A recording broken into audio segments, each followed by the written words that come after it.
Ready? Start.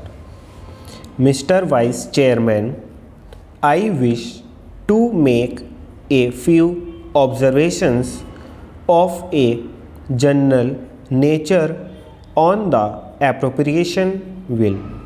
I know that this is an appropriation bill and not the finance bill, but perhaps it is permissible to make a reference to the policies which underlie this will.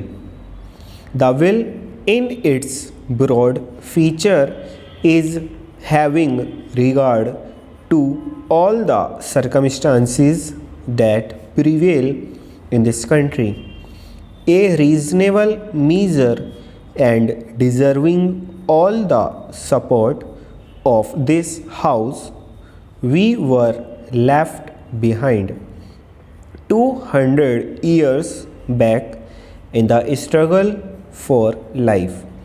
The Industrial Revolution bypassed us.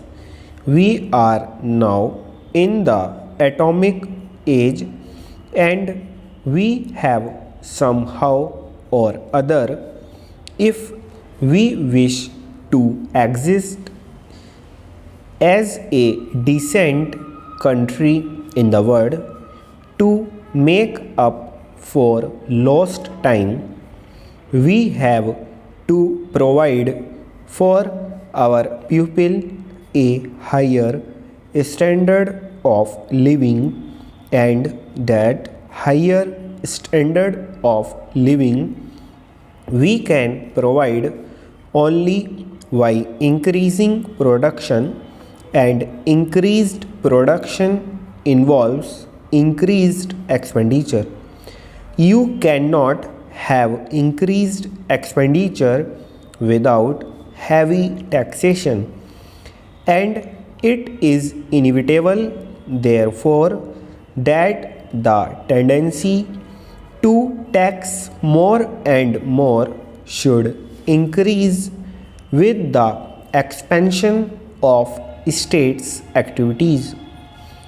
We wish to usher in a socialist economy. Let us be clear as to what we mean by a socialist economy. We have heard a great deal about the private sector and the public sector.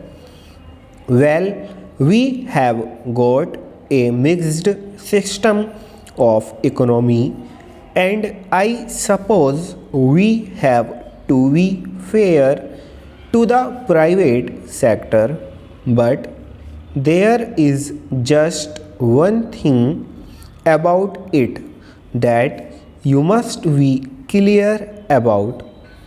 In a socialist economy, the direction of investment and the control of investment must rest in the hands of the state. In a socialist economy, the public sector must dominate the private sector. All this is vital for a socialist economy. I was glad for that reason to find, as an ordinary citizen who was engaging himself in legal studies, that we have nationalized life insurance. I hope we shall maintain and continue that policy. I can see no alternative to expansion of state activity in all directions that concerns the common man. It is only in some such way that we shall be able to provide employment to our hungry millions. Of course, it does not mean that every tax is a good tax.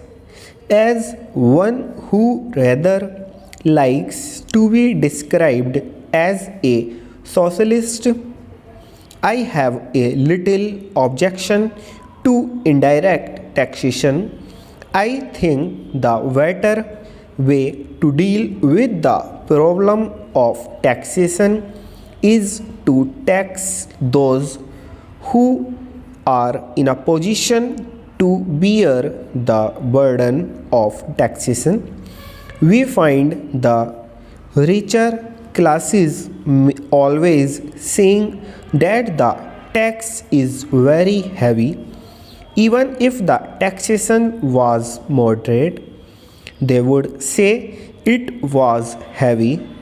But it is extraordinary that when once a tax of a direct nature has been levied, the industry is able ultimately to adjust itself to the conditions imposed by the tax, and therefore we have to do a little dynamic thinking in these matters. It does not stop.